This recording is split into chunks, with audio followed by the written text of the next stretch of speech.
Hi, welcome to part 11 in my series on the history of comic book movies, where I'll discuss the year 2007 and movies such as Spider-Man 3, 300, Fantastic Four: Rise of the Silver Surfer, and Ghost Rider. The biggest comic book movie of 2007 was easily Spider-Man 3. It was a monster at the box office, making a whopping $890 million on a $258 million budget.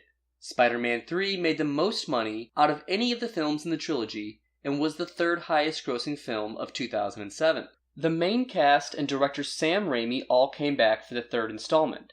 James Franco returned to continue his transformation into the villainous New Goblin. The Vulture was also supposed to be a bad guy, and Ben Kingsley was in talks to play him. However, they decided to go with other villains, and one of the antagonists was Sandman, played by Thomas Hayden Church. The producers also insisted that the character of Venom be included. Raimi did not want to put him in the film and expressed distaste for the character. However, Avi Arad demanded that he appear, and in the final film, he is played by Topher Grace of That 70s Show fame. Another character forced in by the producers was Gwen Stacy. In the comics, she's Peter Parker's first girlfriend who ends up tragically dying, and she was played by Bryce Dallas Howard. Spider-Man 3 made a boatload of money, but it didn't match that success with critics and fans. The reviews were much more mixed than the previous two, leading to a 63% on Rotten Tomatoes. Many comic book and Spider-Man fans were unhappy with the film, and it's usually considered the worst of the Raimi trilogy. One of the major perceived faults was the filmmakers trying to cram too much into one movie. There were three major villains, Sandman, Venom, and Harry Osborn, and Gwen Stacy was included with no clear significance to the plot or reason for being there. Fans were also upset that Uncle Ben's death was retconned to have been committed by the Sandman. Roger Ebert summed it up by stating, quote, "Spider-Man 3 is, in short, a mess. Too many villains, too many pale plot strands, too many romantic misunderstandings, too many conversations," unquote. At the time, a fourth film with the same cast and crew was planned. In 2009, rumors surfaced that John Malkovich would play the Vulture, and Anne Hathaway would portray Felicia Hardy, aka the Black Cat. Raimi was also reportedly considering utilizing the villain the Lizard, who ended up being the antagonist in the 2012 reboot. In 2010, it was announced that Spider-Man 4 was cancelled due to Sam Raimi leaving. 2012 would see the release of the reboot The Amazing Spider-Man, starring Andrew Garfield as the title character. The second most successful Marvel film of 2007 was Fantastic Four: Rise of the Silver Surfer. While nowhere near Spider-Man 3's status, it did make a respectable $289 million worldwide, more than double the $130 million budget. The main cast all returned, as did director Tim Story. The big news this time around was the addition of Marvel heavyweights the Silver Surfer and Galactus. Galactus and the Silver Surfer first appeared in the Fantastic Four number 48 in 1966. The Silver Surfer saved his homeworld from being destroyed by Galactus, the devourer of planets, by agreeing to be his herald. Both of them have been crucial parts of the Marvel Universe. For this film, the filmmakers were originally unsure if the Silver Surfer would speak. When it was decided that he would, the voice was done by Lawrence Fishburne, and the motion capture was performed by Doug Jones. The Silver Surfer is very similar to his appearance in the comics, but the same can't be said for poor Galactus. Galactus is always portrayed as an enormous man in a crazy-looking purple outfit. However, in this film, he's just a huge cloud. As you can imagine, this upset a lot of comic fans. Their basic story is the same. Galactus devours worlds, and the Silver Surfer is his herald and used to be named Norrin Radd. I can understand why they didn't want to do a comic-perfect translation of Galactus's iconic and distinctive design, as that can be difficult to pull off, but they didn't even try to come close. Instead, they went with an extremely generic-looking dark cloud. And of course, in the comics, Galactus can speak and have conversations as opposed to the silent film version. The Silver Surfer looks kind of cool, but the effects aren't very convincing, and one major deviation from the comics is that he gets his power from the board. As with many comic book films, the reviews were pretty negative. Rise of the Silver Surfer has a poor rating of 37% on Rotten Tomatoes. Right off the bat, the film lets you know how terrible it's going to be with an incredibly cringy scene of Reed Richards dancing in a club using his stretch powers. The plot is formulaic and leads to an unexciting conclusion. Despite being awful, this version is much more entertaining and enjoyable than the dreary, miserable 2015 reboot. Now we come to yet another Marvel character being adapted for cinemas, and this time it's Ghost Rider, who was originally created in 1972. The film languished in development hell beginning in 2000 when Johnny Depp was attached to star. Stephen Norrington, the director of Blade, was at one point supposed to direct, but the job eventually went to Mark Steven Johnson, who also made another Marvel film, Daredevil. The star was Nicolas Cage as Johnny Blaze, the titular Ghost Rider, and the supporting cast included Eva Mendes as Roxanne Simpson, Johnny's childhood girlfriend, Sam Elliott as Carter Slade, Johnny's mentor, Wes Bentley as the villain Blackheart, and Peter Fonda as Mephistopheles. While the character of Ghost Rider is pretty cool, sadly the film is quite horrible. It's very cheesy and has dreadful performances, and Nicolas Cage is over the top as usual. Critics weren't kind to it, and it has a pathetic 26% on Rotten Tomatoes. On the other hand, the film was a financial success, making slightly more than double its budget. Perhaps spurred on by the success of Sin City, another Frank Miller work was chosen to be adapted into a film. 300 was a graphic novel released in 1998, inspired by the events of the Battle of Thermopylae. The historic battle took place during the Second Persian invasion of Greece in 480 BC, but the comic and its filmed version took some serious liberties with history. The graphic novel did have some pretty amazing art, and the film wisely sticks close to the visual style Miller laid out.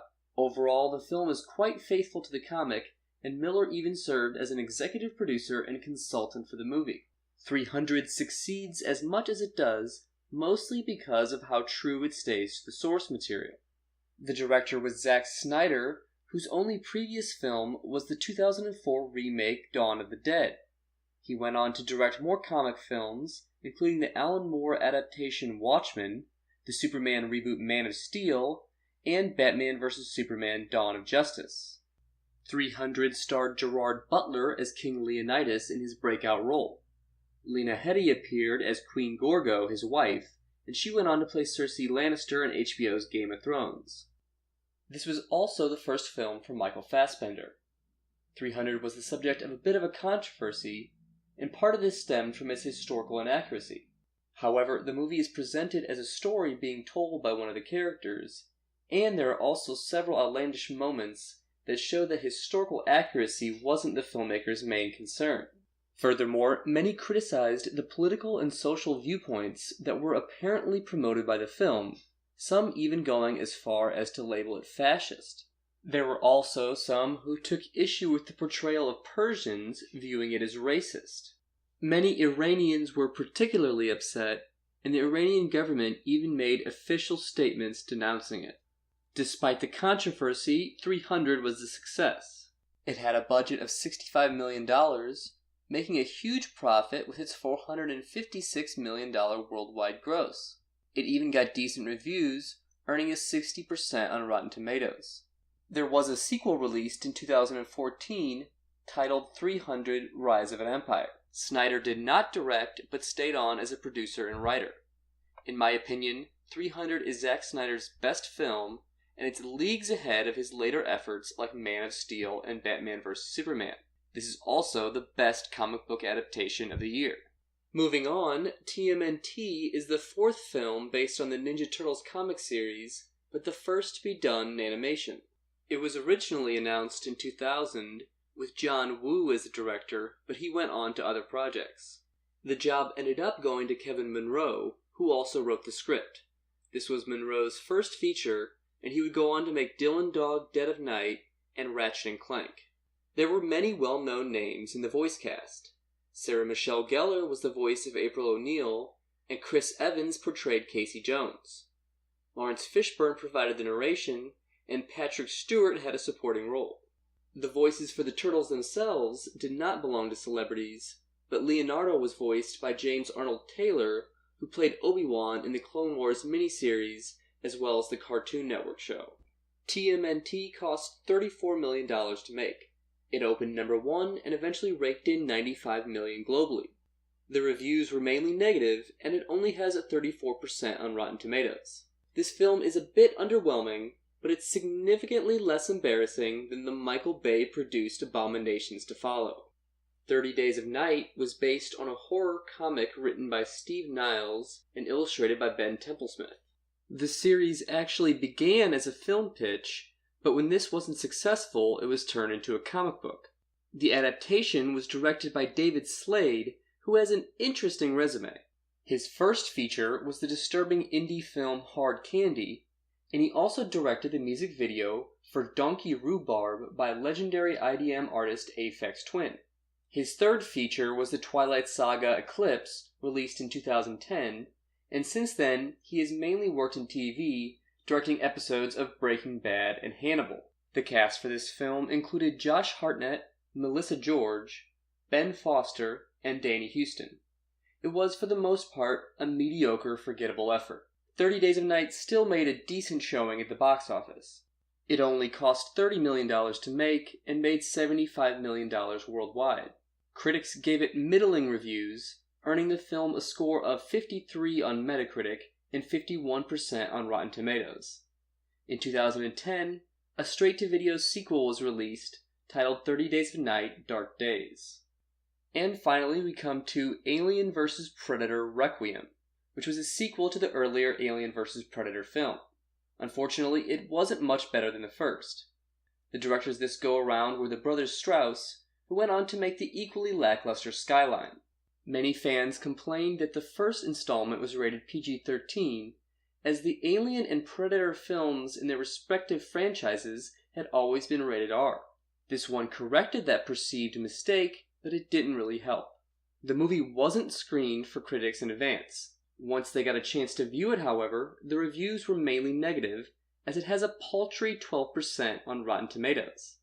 Nigel Floyd of Time Out called the dialogue, quote, unspeakable, and Ty Burr of the Boston Globe said the acting, quote, stinks. Another major flaw that many critics and fans pointed out is the awful lighting. Mark Olson of the Los Angeles Times noted, quote, the action is rendered with such disconcertingly low light levels that it can be a strain to simply see what is occurring on screen, unquote. I can't help but agree with the critics. There's not much to like about this film. Requiem was financially successful, however.